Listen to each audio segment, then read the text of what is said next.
Para nuestro YouTube ya quedó y listo. Saben que hoy también encontré un video buenísimo de esto que nos está diciendo el doctor David. Video buenísimo de Ay, perdón. esto que nos está Me diciendo oigo, el me doctor oigo, dije, ahí está mi voz. Y bueno, no les voy a decir más de este video, ya al final se los pongo, de lo que estamos leyendo, de Cerebro de Pan. Pero, Cari, ahora sí, cuando tú quieras, que ya estamos en tiempo. Buenos días, buenos días. Buenos días. Ok. Según ya lo tenía aquí, pero nos quedamos en la 211, ¿verdad? Así es, Cari. Ajá. Ok. Bueno, vamos a leer los últimos párrafos para entrar en materia. O ya nos pasamos a la 212, ¿no? ¿Leíste la 211 o apenas íbamos a empezar? ¿No te acuerdas, Pame? Empieza la 211. Empieza la mejor, Cari. Ah, ok. Entonces, nada más me regreso tantitito para ver de qué estábamos hablando. Ok, dice, la esclerosis lateral amiotrófica es un trastorno degenerativo de las neuronas motoras que causa la muerte entre 2 y 5 años después de su aparición. El único medicamento aprobado por la Administración de Alimentos y Medicamentos de Estados Unidos, la FDA, para su tratamiento es el Riluzol, el cual puede extender la esperanza de vida del enfermo máximo 3 meses. Sin embargo, es muy costoso y hepatotóxico, por lo que la mayoría de los pacientes se rehúsa a tomarlo. No obstante, en este estudio realizado por científicos franceses, se demostró que los individuos con índices considerablemente altos de colesterol vivían en promedio un año más que los pacientes con niveles bajos, en comparación con el grupo control. Los autores afirman que la hiperlipidemia, niveles altos de colesterol, es un factor pronóstico significativo para la supervivencia de pacientes con esclerosis lateral amiotrófica. Este descubrimiento resalta la importancia de estrategias de intervención nutricional en la progresión de las enfermedades y exige que prestemos atención al momento de tratar a estos pacientes con fármacos hipolipemiantes. Como dirían los informeciales, pero espere, aún hay más. No podemos limitar el tema de la grasa a la salud del cerebro. Se han escrito innumerables artículos sobre la relación entre la grasa y la salud del corazón. Aunque no es el contexto que te imaginas, en 2010, el American Journal of Clinical Nutrition publicó un estudio increíble que reveló la verdad detrás de las leyendas urbanas sobre el vínculo entre las grasas, en particular las saturadas, y las enfermedades cardíacas, en el que se hacía una evaluación retrospectiva de 21 estudios médicos previos que involucraban a más de 340,000 sujetos, a quienes se les dio seguimiento durante periodos de 5 a 23 años. Concluía que la ingesta de grasas saturadas no se asocia con un mayor riesgo de cardiopatía coronaria, apoplejia o enfermedad cardiovascular. Al comparar a grupos que consumían pocas grasas saturadas con aquellos que tenían un consumo más elevado de las mismas, el riesgo real de padecer enfermedad coronaria era 19%, menor en el segundo grupo. Los autores afirman, nuestros resultados sugerían un sesgo de publicación, según el cual suelen tener una mayor aceptación para publicación los estudios que muestran asociaciones significativas. Lo que implican estos investigadores es que cuando otros estudios presentan conclusiones más cercanas a la ideología dominante, es decir, que las grasas causan enfermedades cardíacas, en particular aquellos que son más atractivos para las grandes farmacéuticas, es más probable que los publiquen. La realidad es que las grasas saturadas nos permiten desarrollarnos mejor. En palabras del doctor Michael Gore, la ingesta alta de ácidos grasos saturados no es causa primordial de enfermedad coronaria.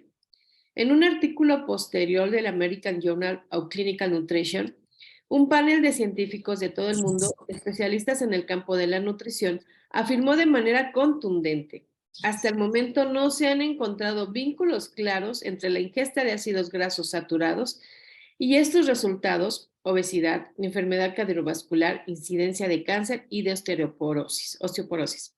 Asimismo, estos investigadores agregaron que la ciencia debe enfocarse en las interacciones biológicas entre la resistencia a la insulina, reflejada por la obesidad y la inactividad física, y la calidad y la cantidad de los carbohidratos que se consumen.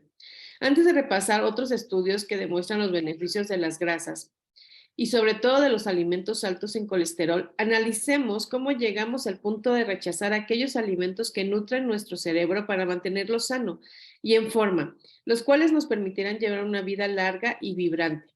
Para ello debemos desviarnos un poco de la relación entre grasa alimenticia y salud cardíaca, pues la historia se vincula directamente con la salud del cerebro. Breve reencuentro histórico. Si eres como la mayoría de las personas, en algún momento de tu vida consumiste más margarina que mantequilla. Te sentiste mal por devorar un plato de carne roja, huevos y queso, y te inclinaste por productos bajos en grasa, sin grasa o sin colesterol. No te culpo por haber tomado esas decisiones. Todos somos miembros de la misma sociedad que confía en que los expertos nos digan qué es bueno y qué es malo para nuestra salud.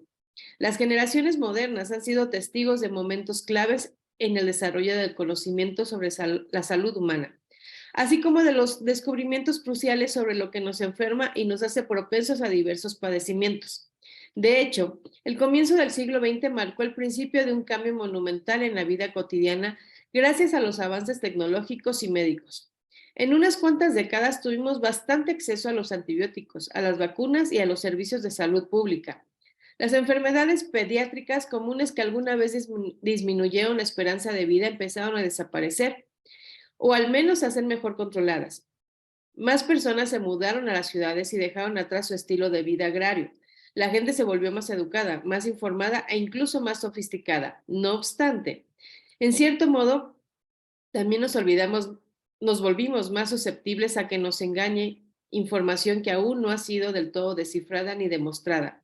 Quizá no recuerdas los tiempos en que los médicos consideraban que era sano fumar, por ejemplo, pero este tipo de desconocimiento se ha extendido de manera mucho más sutil en el mundo de la alimentación. Por desgracia, mucha de esa ignorancia prevalece hoy en día. En 1900, el citadino típico consumía alrededor de 2.900 calorías al día, de las cuales 40% provenían partes iguales de grasas saturadas y de grasas insaturadas. Es probable que las familias rurales que vivían y trabajaban en el campo ingirieran más calorías. Su dieta consistía, a grandes rasgos, de mantequilla, huevo, carne, cereales y frutas y verduras de temporada. Pocos estadounidenses padecían sobrepeso y las 3 causas más comunes de muerte eran neumonía, tuberculosis y gastroenteritis. También en esa época, el Departamento de Agricultura de Estados Unidos empezó a llevar registro de las tendencias alimenticias, por lo cual notó que hubo un cambio en el consumo de tipo de grasas que comían los estadounidenses. La gente empezó a usar aceites vegetales en lugar de mantequilla, lo que hizo que los productores crearan aceites solidificados por medio de un proceso de hidrogenación para que se parecieran a la mantequilla. Para mediados del siglo habíamos pasado de comer 8 kilos de mantequilla y poco menos de 1,5 kilos de aceite vegetal al año, a consumir anualmente poco más de 4 kilos de mantequilla y más de 5 kilos de aceite vegetal.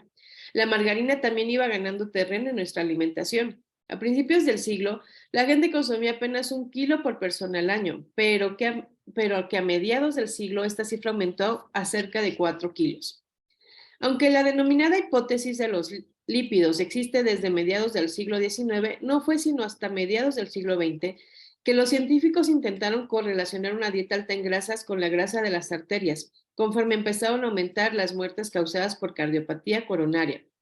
Según dicha hipótesis, la grasa animal saturada aumenta los niveles de colesterol en la sangre, lo cual provoca que se acumulen depósitos de colesterol y de otras grasas en forma de placas en las arterias.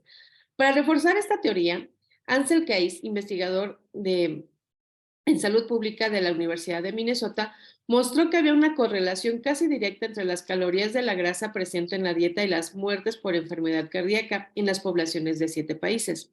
Sin embargo, ignoró las cifras de países que no encajaban en el patrón, como aquellos donde la gente consume muchas grasas y no se enferma del corazón, u otros donde las dietas son bajas en grasa y aún así hay una gran incidencia de infartos.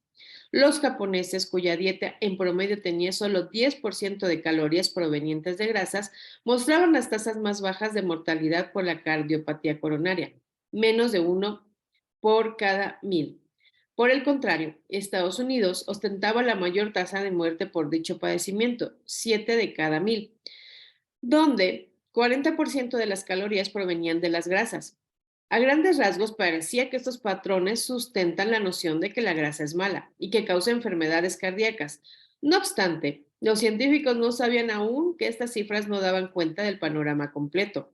Esta idea errónea persistió durante las siguientes décadas, mientras los investigadores seguían buscando más evidencias, como el estudio cardíaco de Framingham, que descubrió que la gente con el colesterol alto tenía más probabilidades de desarrollar una cardiopatía coronaria y morir como consecuencia de la misma. En 1956, la Sociedad Estadounidense de Cardiología empezó a fomentar la dieta prudente, la cual instaba a los consumidores a reemplazar la mantequilla, la manteca, los huevos y la carne de res por margarina, aceite de maíz, pollo y cereales fríos. En los años 70 ya se había arraigado con fuerza la hipótesis de los lípidos, en cuyo núcleo estaba la afirmación inflexible de que el colesterol causaba problemas cardíacos. Como era de esperarse, esto motivó al gobierno a hacer algo al respecto, por lo cual en 1977 el Comité de Nutrición y Necesidades Humanas del Senado estadounidense dio a conocer las metas nutricionales de Estados Unidos. Te imaginarás que su objetivo era disminuir la ingesta de grasas y evitar los alimentos altos en colesterol. Las peor vistas eran las grasas saturadas, tapaban arterias, así que se vino abajo el consumo de carne, leche, huevos, mantequilla, queso y aceites tropicales, como el de coco y el de palma. Esta perspectiva de la situación también sentó las bases para que la industria farmacéutica invirtiera miles de millones de dólares en la investigación y el desarrollo de los medicamentos hipolipemiantes. Y al mismo tiempo, las autoridades sanitarias comenzaron a advertir a la población que reemplazara las grasas malas por carbohidratos y por aceites vegetales poliinsaturados y procesados, y entre ellos los de soya, maíz, algodón, canola, cacahuate, cártamo y girasol. Los restaurantes de comida rápida también implementaron esta norma a mediados de los 80 y pasaron de usar grasa de res y aceite de palma a freír los alimentos en aceite vegetal parcialmente hidrogenado, grasas trans. Aunque desde entonces el Departamento de Agricultura de los Estados Unidos, USDA, ha transformado la pirámide nutricional en un plato, sigue transmitiendo la noción de que la grasa es mala y los carbohidratos son buenos. De hecho, el plato de una dieta balanceada no contiene grasas en lo absoluto, lo cual ocasiona que para los consumidores sea confuso saber cómo encajar las grasas y cuáles en una dieta saludable. El doctor Donald W. Miller, cirujano cardiovascular y profesor de cirugía de la Universidad de Washington, lo expresó con toda claridad en un ensayo en 2010 titulado Beneficios a la salud de una dieta baja en carbohidratos y alta en grasas saturadas. El reinado de 6 décadas de la dieta baja en grasas y alta en carbohidratos llegará a su fin cuando haya un reconocimiento más extenso de los efectos destructivos del exceso de carbohidratos y cuando se valoren más los beneficios de las grasas saturadas. La hipótesis de los lípidos ha dominado en los círculos médicos durante décadas, a pesar del hecho de que la cantidad de estudios que la contradicen supera aquellos que la apoyan. No se ha publicado un estudio en los últimos 30 años que haya demostrado inequívocamente que disminuir el colesterol en suero a través de una dieta baja en grasas y en colesterol prevenga o disminuya la incidencia de infartos y de muertes. Como señala el doctor Miller, los estudios de población de todo el mundo no sustentan la hipótesis de los lípidos. Incluso podemos rastrear estudios que ya en 1968 descartaban sin lugar a dudas la noción de que una dieta baja en grasas es ideal. Ese año, en el Proyecto Internacional de Aterosclerosis, realizó autopsias a 22,000 cuerpos provenientes de 14 países y descubrió que no importaba si la gente consumía grandes cantidades de productos animales grasosos o llevaba una dieta casi del todo vegetariana, pues la prevalencia de placa arterial era la misma en todas partes del mundo, tanto donde hay altas tasas en enfermedades cardíacas como en poblaciones con cifras bajas o nulas de enfermedades cardíacas. Lo anterior significa que el engrosamiento de las paredes arteriales podría ser un proceso inevitable del envejecimiento que no necesariamente se correlaciona con la enfermedad cardiovascular clínica. Entonces, si el consumo de grasas saturadas no causa enfermedades cardíacas, ¿quién es el culpable? Veamos estas mismas circunstancias desde la perspectiva del cerebro para luego volver a las cuestiones del corazón. Pronto entenderás cuál es la causa principal tanto de la obesidad como de las enfermedades del cerebro, carbohidratos, diabetes y enfermedad cerebral. Como ya he detallado, una de las formas en las cuales los cereales y los carbohidratos tienen un impacto negativo directo en el cerebro es a través de disparos de azúcar que a su vez detonan la cascada inflamatoria. Sin embargo, también entran en juego los neurotransmisores, los cuales son los principales reguladores del cerebro y del estado de ánimo. Cuando aumenta el nivel de azúcar en la sangre, hay una disminución inmediata de serotonina, epinefrina, norepinefrina, GABA y dopamina. Al mismo tiempo se consumen las vitaminas, las vitaminas B, lo que se necesitan para producir dichos neurotransmisores y varios cientos de cosas más. También se reducen los niveles de magnesio, lo cual deteriora tanto el sistema nervioso como el hígado. Asimismo, el azúcar alto desencadena una reacción llamada glicación, que exploremos con detalle en el siguiente capítulo. En pocas palabras, la glicación es el proceso biológico por medio del cual la glucosa, las proteínas y ciertas grasas se enmarañan y las células y los tejidos se vuelven rígidos e inflexibles, incluidos los del cerebro. Siendo más específicos, las moléculas de azúcar y las proteínas del cerebro se combinan para crear nuevas estructuras letales que contribuyen más a que cualquier otro factor a la degeneración del cerebro y de su funcionamiento. El cerebro es sumamente vulnerable a la devastación que causa la glicación, lo cual empeora cuando antígenos poderosos como el gluten aceleran el daño. En términos neurológicos, la glicación puede contribuir al encogimiento de secciones indispensables del tejido cerebral. Además de las bebidas endulzadas, los alimentos hechos a base de cereales son responsables del grueso de las calorías provenientes de carbohidratos en la dieta contemporánea, ya sea en forma de pasta, galletas, pasteles, baguettes o del supuestamente saludable pan de trigo entero. La sobrecarga de carbohidratos inducida por nuestras elecciones alimenticias al final del día nos mete el pie cuando intentamos optimizar la salud y la función cerebral. Si a esta lista agregamos el popurrí de otros alimentos altos en carbohidratos, como papas, trigo, fruta y arroz, nos sorprende que se esté popularizando el término carboadicto, ni que estemos en medio de una epidemia de disfunción metabólica y de diabetes. Los datos que confirman la relación entre el consumo alto de carbohidratos y la diabetes son contundentes e irrefutables. Basta señalar que en 1994, cuando la Sociedad Estadounidense de Diabetes recomendó que la dieta del estadounidense promedio consistiera de 60 a 70% de carbohidratos, los índices de diabetes se dispararon. De hecho, la cantidad de casos de diabetes en Estados Unidos se duplicó entre 1997 y 2007. Observemos en la gráfica que se presenta a continuación el incremento acelerado entre 1980 y 2011, periodo en el cual se triplicó el número de estadounidenses diagnosticados con diabetes. Es importante tomarlo en cuenta, porque como ya sabes, la diabetes duplica el riesgo de padecer Alzheimer, incluso ser prediabético, que es cuando apenas comienzan los problemas con los niveles de azúcar en sangre. Se asocia con una disminución de la función cerebral y con el encogimiento del centro de memoria del cerebro, y en sí mismo un factor de riesgo para el desarrollo de Alzheimer. En 1992, el gobierno de Estados Unidos respaldó una dieta alta en carbohidratos y baja en grasas. Esto es la gráfica que nos estaban diciendo. La Sociedad Estadounidense de Diabetes y la Sociedad Estadounidense de Cardiología la avalaron e hicieron recomendaciones similares en 1994. Nótese que a partir de ese año se dispararon los casos de diabetes y de obesidad.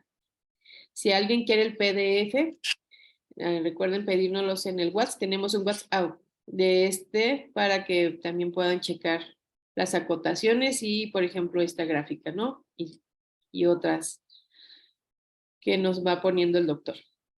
Entonces, resulta difícil que no supiéramos antes acerca de esta conexión entre la diabetes y la demencia, pero no nos ha llevado bastante tiempo unir los puntos y conducir al tipo de estudios longitudinales que requería dicha conclusión.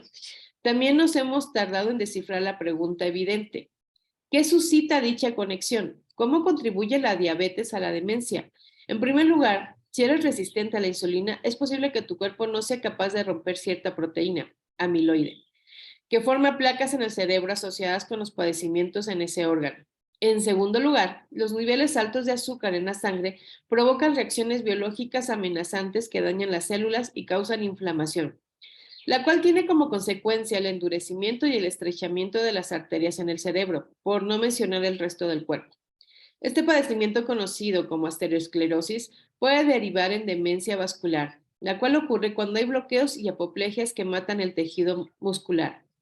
Tendemos a asociar la arteriosclerosis con el corazón, pero también el cerebro se ve igual de afectado por los cambios en las paredes de las arterias. En 2004, un equipo de investigadores australianos afirmó, en un trabajo de revisión, que en la actualidad hemos llegado al consenso de que la arteriosclerosis presenta un estado de estrés oxidativo elevado que se caracteriza por la oxidación de lípidos y proteínas en las paredes vasculares. También señalaron que dicha oxidación es una respuesta del organismo a la inflamación. En 2011, científicos japoneses hicieron un descubrimiento por demás perturbador, cuando estudiaron a 1,000 hombres y mujeres de más de 60 años y descubrieron que la gente con diabetes tenía el doble de probabilidades que los otros participantes del estudio de desarrollar Alzheimer en los 15 años posteriores a la aparición de la enfermedad. Asimismo, eran 1.75 veces más propensos a desarrollar la demencia de algún tipo. Esta conexión se mantenía aún después de tomar en cuenta varios factores asociados como el riesgo de padecer tanto diabetes como demencia, como edad, sexo, presión sanguínea e índice de masa corporal. Ahora, esos mismos investigadores y otros más están documentando cómo, al controlar los niveles de azúcar y disminuir los factores de riesgo de diabetes tipo 2, también se reduce el riesgo de desarrollar demencia. La verdad sobre la grasa, la mejor amiga de tu cuerpo. Para entender bien la pesadilla de los carbohidratos y el beneficio de las grasas, es útil recordar algunas nociones básicas de la biología.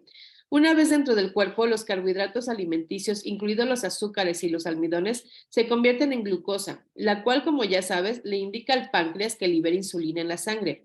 La insulina, a su vez, traslada la glucosa al interior de las células y las almacena como glicógeno en el hígado y en los músculos. También es el principal catalizador de formación de grasa corporal a partir de la glucosa cuando el hígado y los músculos ya no tienen capacidad para almacenar el glicógeno. Los carbohidratos y no las grasas alimenticias son los principales responsables del aumento de peso. Piénsalo así, muchos ganaderos engordan a los animales para consumo humano con carbohidratos como el maíz, los cereales, no con grasas ni proteínas. Si observas un corte de carne de res alimentada con granos y otro de una res de pastoreo, verás que el primero contiene mucha más grasa. Esto explica en parte por qué uno de los principales beneficios a la salud de una dieta baja en carbohidratos es la pérdida de peso. Asimismo, en el caso de los diabéticos, una dieta baja en carbohidratos disminuye los niveles de azúcar en la sangre, además de aumentar la sensibilidad a la insulina. De hecho, reemplazar los carbohidratos con grasas se está volviendo el método preferido para el tratamiento de diabetes tipo 2. Cuando acostumbras llevar una dieta alta en carbohidratos, la cual mantiene activos los disparos de insulina, limitas en gran medida, si no es que por completo, la descomposición de la grasa corporal como combustible. El cuerpo se vuelve adicto a aquella glucosa. Incluso es posible que uses tu propia reserva de glucosa, pero que aún así padezcas el bloqueo de la grasa disponible para usarla como combustible, que ocasiona los altos niveles de insulina. En esencia, el cuerpo entra en un estado de inanición física a causa de tu dieta basada en carbohidratos. Por esta razón, muchos individuos obesos son incapaces de perder peso porque continúan comiendo carbohidratos y sus niveles de insulina mantienen secuestradas las provisiones de grasa. Ahora veamos de cerca la grasa alimenticia. La grasa es y siempre ha sido un pilar fundamental de nuestra alimentación. Más allá del hecho de que el cerebro humano consiste en más de 70% de grasa, esta juega un papel crucial en la regulación del sistema inmune. En pocas palabras, las grasas saludables como el omega 3 y las grasas monoinsaturadas reducen la inflamación, mientras que las grasas hidrogenadas y modificadas, que son muy comunes en los alimentos procesados, aumentan de manera sustancial la inflamación. Ciertas vitaminas, sobre todo A, D, E y K, necesitan de las grasas para que el cuerpo las absorba y de forma apropiada, razón por la cual se requiere consumirlas para que transporten estas vitaminas solubles en grasa. dado que no son solubles en agua. Solo pueden ser absorbidas en el intestino delgado, si vienen combinadas con grasa. La deficiencia de estas vitaminas de vital importancia ocasionada por una mala absorción siempre es grave, además de que se le puede vincular con enfermedades neurológicas, entre muchos otros padecimientos. Sin suficiente vitamina K, por ejemplo, no podrías formar coágulos de sangre si tienes una herida e incluso podrías padecer de un sangrado espontáneo. Imagínate tener ese problema en el cerebro. La vitamina K también contribuye a la salud tanto del cerebro como de los ojos y ayuda a reducir el riesgo de padecer demencia senil y degeneración macular. También las grasas alimenticias son buenas para prevenir esta última afección. Si la cantidad adecuada de vitamina A al cerebro, sin la cantidad, no se desarrollaría de manera adecuada, te quedarías ciego y te volverías sumamente propenso a las infecciones. La falta de vitamina D se asocia con una mayor susceptibilidad a varias enfermedades crónicas, incluida la esquizofrenia, el Alzheimer, el Parkinson, la depresión, los trastornos afectivos estacionales y una serie de enfermedades autoinmunes como la diabetes tipo 1. Si nos guiamos por la sabiduría convencional de nuestros tiempos, sabremos que debemos limitar nuestra ingesta total de grasas a no más de 20% de las calorías diarias, en el caso de las grasas saturadas. Ese porcentaje disminuye a menos de 10%. También sabrás lo difícil que es lograrlo. Ahora puedes relajarte. Es un consejo errado. Con mi programa no tendrás que preocuparte por contar gramos de grasa ni porcentajes generales. Sin embargo, aunque las grasas transsintéticas que se encuentran en la margarina y en los alimentos procesados son tóxicas, ahora sabemos que las grasas monoinsaturadas, como las que se encuentran en los aguacates, en las aceitunas, en las nueces, son saludables. También sabemos que los ácidos grasos poliinsaturados omega 3 se encuentran en peces de agua fría como el salmón y en algunas plantas como el aceite de linaza se consideran buenas. Pero ¿qué hay de las grasas saturadas naturales como las que se encuentran en la carne, las yemas del huevo, el queso y la mantequilla? Como he detallado, las grasas saturadas han adquirido una mala reputación. A ver, la mayoría de las personas ni siquiera cuestionan por qué estas grasas en particular son poco saludables. Creo que ya son las 10:30. Está muy buena, pero tenemos que parar. Déjenme ir por agüita, pero Ay, nos dejas picada, Cari. Exactamente, ya son las 9:30. Y fíjense, todo lo que nos está leyendo Cari. Háganse de cuenta que me encontré un videíto bien breve donde una chava lo resume. Karina, sí, yo creo que déjanos aquí bien picadas para el próximo martes. Buenísimo.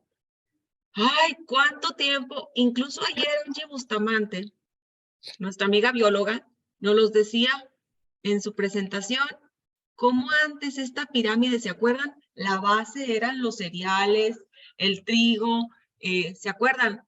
Los panes integrales, ¿se acuerdan? Angie Bustamante lo puso en su presentación. Y cómo ahora ya se invierte. Y eso está en el pico de la pirámide. O sea, lo más poquito, de lo más poquito es de todo lo que contiene gluten, trigo, harinas, tanto refinadas como no refinadas, ¿no? Y lo que está en la base son los vegetales, o sea, de lo que más queremos, y de las grasas sanas. El aguacate, las semillas, las nueces, quesos, ¿no? Todo lo que estaba abajo. ¿Sí se acuerdan? Los que se conectaron con Angie Bustamante. Los que no, se quedó en Facebook para ver la invitadera y en un ratillo más lo subo. Buenísima la charla, pero básicamente lo que ahorita nos leyó. Ahorita lo dijo el doctor, lo leyó Karina, básicamente eso era. ¿Cómo ven? ¿Les pongo el videíto? ¿Cómo andan? ¿Tienen chancita? Sí, ¿no? ¿Sí? Bueno, está bien breve, menos de 3 minutos, 2 minutos y tal. Así que aquí los que están en el Zoom, yo sé que luego andan manejando o andan cocinando. No les quitamos más de 3 minutos para que vean este video. Y si estás en Facebook, atención, ya va. Estoy abriendo mi Telegram porque aquí lo tengo. Y a la 1, a las 2 y a las 3. Decían que los 3 venenos blancos, el azúcar, la sal y las harinas. Yo pienso que el azúcar te envejece, te embrutece y nadie te lo agradece. ¿Sabes por qué? ¿Por qué? Porque se llama el nuevo Alzheimer, la diabetes tipo 3. Entonces, el azúcar es responsable de generar un disparador de la insulina y llega al cerebro generando inflamación y generando una placa en el cerebro, que es la placa amiloide responsable, amiloide, del Alzheimer. O sea, tu cerebro se inflama y así se inflaman todas las células de tu cuerpo. Bueno, ¿y qué hacer si eres padre y madre de familia, Gabriela? Porque el azúcar está permanentemente de entrada. En todo. Pues en todo, ¿no? Prácticamente en todo. Justo como A platicábamos. ver, aquí están los famosos pingüinos que estábamos platicando. Pues sí, mira, justo como platicábamos, hoy en día no sabemos leer el etiquetado. Sí existe el etiquetado frontal, pero vemos los ingredientes y la lista de ingredientes va a ser muy importante porque va a ir por orden jerárquico. Por ejemplo, unos pingüinos, el primer ingrediente, azúcar. Segundo ingrediente, azúcar añadida, azúcar, jarabe de maíz, jarabe de glucosa, luego grasa vegetal, huevo, bueno, el primer ingrediente, bueno, oigan, harina de trigo, cocoa, leche, glicerina, no bueno, o sea, prácticamente es pura azúcar y grasa. Veneno. Gaby, platícanos cuál es la estadística del consumo de azúcar en nuestro país. Híjole, Nat, está cañón. La OMS recomienda que se consuman 25 gramos de azúcar al día, pero un mexicano consume en promedio de 64 a 183 gramos. Eso lleva anualmente de 24 a 67 kilos al año. Imagínense la gravedad. Y en cuanto a bebidas, sobre todo las gaseosas o los refrescos, un mexicano puede consumir hasta 1,642 litros al año. La bebida pues más común, una Coca-Cola. ¿Cuánto va a contener una Coca-Cola? Aproximadamente de 8 a 10 cucharadas de azúcar en un solo vaso. Esto ya por mucho cumplió el requerimiento de la OMS. Una cucharada tiene 25 gramos, imagina. Hay un término en nutrición que decimos calorías vacías al alcohol y a los alimentos chatarra. ¿Qué significa? Que si yo me estoy comiendo mis 1,500 calorías al día en pingüinos que en pollo, no es lo mismo, porque me estoy comiendo 1,500 calorías de comida vacía. Cero nutrientes, cero fibra, ¿no? Y alimentos proinflamatorios, ingredientes tóxicos. Entonces no son iguales. No son iguales y el cuerpo no lo procesa igual. El alimento es poder, el alimento es información, el alimento tiene la capacidad de modificar nuestra expresión genética, de apagar enfermedades o de prenderlas. Claro. ¿Qué estás haciendo? Ya escucharon, eso es fundamental. ¿Qué tal? Hoy en la mañana apenas estaba con una amiga chateando en el WhatsApp y me hablaba de una persona que ella conoce que tiene quistes. Y los quistes no es más que un crecimiento acelerado y desordenado de células. Los quistes son estos tumores benignos. Incluso hay un síndrome poliquístico o formación de miomas. ¿Han escuchado de eso? Esos son tumores benignos. ¿Qué beneficia la formación de quistes o de tumores benignos o de tumores malignos? El azúcar. O sea, el azúcar es el alimento del tumor. Cada vez que tú o yo le estamos dando jugo de naranja, ¡uy, qué sano! O azúcar. Y estás alimentando a la formación de quistes, de miomas o de inflamación, que es la antesala de los cáncer, de los tumores malignos, la inflamación. El azúcar, en todas sus formas, ya lo dijo la chica, ¿no? Es que es azúcar, porque tiene diferentes nombres. Jarabe de maíz es azúcar, todo lo que veas que diga glucosa es azúcar, y como nos decía Angie, todo lo que no le entiendas es muy probablemente azúcar, porque luego te pones a leer el etiquetado y dices, ya no supe qué es eso, ¿no? Hay muchos que traen nombres de naranja E214, color no sé qué, bueno, son tipos de colorantes que muchos su base es azúcar. Y bueno, ¿qué nos queda? Pues no es satanizar las frutas, pero si tú traes ganas de algo como una naranja, una mandarina, no lo hagas jugo, mejor pélalo y cómete los gajos. Ayer nos decía Angie, la fruta que más vitamina C tiene es la guayaba.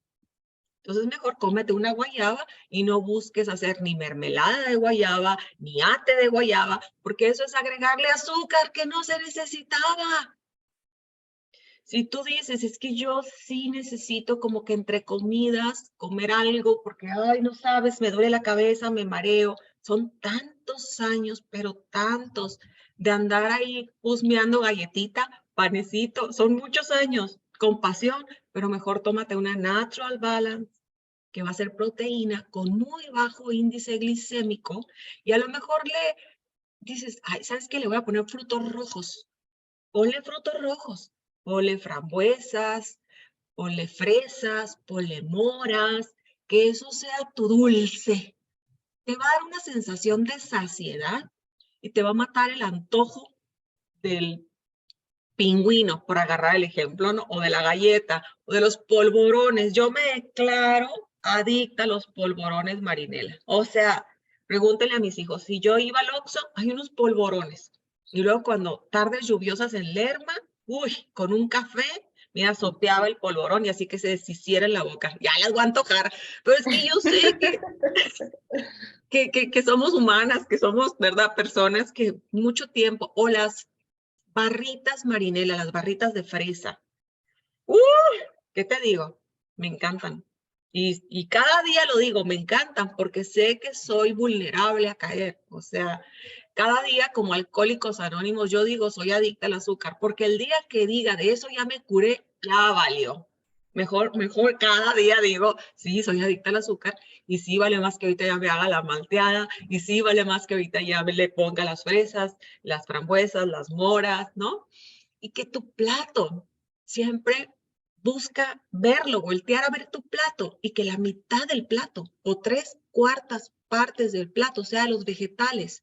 Vean esa charla de Angie Bustamante de anoche, qué, cuándo y cómo comer. La base de la pirámide es vegetales, entonces en tu plato tú quieres ver esa pirámide, que en la mitad o 3/4 partes del plato sea de vegetales, los que te gusten. Mira, si te gustan los nopales, la cebolla, el jitomate, el chile, ponle mucho de eso. Si dices, no, a mí el rábano y me gustan los rabanitos con, a ver, pues, ¿qué te gusta? El chayote, los quelites, las acelgas, o sea, no tiene que ser la calabaza aburrida, o a lo mejor te parece a ti aburrido la espinaca. Ponle tú tu estilo y tu persona, porque puede ser que la Pamela te diga brócoli, coliflor, coles de Bruselas y tú digas, guácala, ninguno de los tres me gusta. ¿Y qué si te gusta de los vegetales? No, pues yo soy más de nopales, no, pues yo soy más de quelites, no, pues, ok, haz que tu paladar esté amigo de la salud, porque luego el paladar está peleado con la nutrición y la salud. Busca los vegetales. Hay un mundo en México y en todos los países latinoamericanos. Tenemos muchísimas opciones de vegetales. Entonces busca eso y pues, ¿por qué no picarle aguacate en cuadritos que te toquen aguacates? ¿O por qué no le pones almendra fileteada? ¿O por qué no le pones un puño de nueces trituradas así con la mano? A que te salga crunchy, a que, ¿no? Busca que sea rico. Entonces, la mitad o 3/4 del plato así, vegetales, grasa sana. 1/4 del plato, ¿te sobró carnitas de la barbacoa? Pues ahí está, excelente, que tengan carnita, grasita. 1/4 del plato, esa proteína. ¿O qué tienes? ¿Pollo frito? Fueron a Pollos Río en la carretera México-Toluca. Hay unos pollos Río. Mira, yo me pedía la orden ejecutiva, por si vive cerca. Son 2 pollos, ese es un pollo así, no frito, pero nos pedíamos 2. Y te dan los nopales ya preparados con cebolla, no, mira, no sabes. Y te dan las tortillas de maíz. Entonces, del carbohidrato, del hidrato de carbono, que sea la tortilla de maíz. Que sea la tortilla de maíz, porque eso no es trigo. Por eso la comida mexicana, la dieta mexicana es muy sana. Entonces, la tortilla de maíz, no es trigo, no es gluten, no es refinado. Entre más así, tortilla de maíz de la buena, que no esté industrializada ni procesada, mejor. Entonces, te agarras tu tortilla de maíz, ahí está el pollo frito, o ahí está la barbacoa, o las carnitas es la proteína, la mitad o más de la mitad del plato, los vegetales, ahí está la grasa sana, ya te la dije. ¿Y qué te vas a tomar? Porque aguas, porque luego todo perfecto en el plato, pero lo que te toma ya valió. Si es café de la olla, trae piloncillo. Aguas. Si es Nestí, es azúcar. Es azúcar. Entonces, en el agua, que sea agua simple. O, pues, puedes hacer una naranjada. ¿Cómo le haces? Mucha agua simple y unas naranjas fileteadas que le dan el saborcito. O sea, no las exprimes, sino fileteas, partes la naranja en unas laminillas, por así decirle, de naranja, y que floten en el agua y ya le va el saborcito. O de toronja, ¿no? O puedes filetear fresa. Tú busca cómo el agua simple tenga ese saborcillo sin azúcar añadida. Hay muchas formas. Pues bueno, ya me extendí, pero en un ratito les subo la charla de Angie de anoche. Gracias, Karina. Muy buena la lectura de hoy, Karina. Uy, así, toin. No sé si alguien quiera decirnos algo, o tú, Karina, agregar algo antes de que terminemos la transmisión. No, gracias, nada más que nos quedamos picadas. Así es. Así es. Aquí alguien, Anabel, que vive cerca del Herba, dice, yo vivo cerca, Pame, ya me antojaste. O también una limonada. Claro, la limonada nomás. Aguas con el azúcar. Aguas con el azúcar. Ya vieron que solo necesitamos 25 gramos al día y así ya los consumiste. Una cucharita y ya son 25 gramos. Maru, ¿nos quieres decir algo? No, Pame. Ah, perdón. Entonces, pues, no se diga más. Mañana tenemos una lectura por si estás aquí conectada y te interesa saber de cómo hacer crecer tu negocio. Está padre la lectura de Randy Gage. No te voy a decir más. A la misma hora, 9 de la mañana.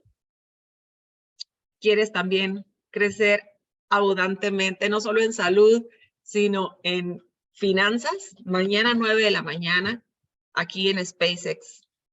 Gracias, Karina. Que tengan muy buen día. Un abrazo. Igualmente, bonito día a todas. Bonito día.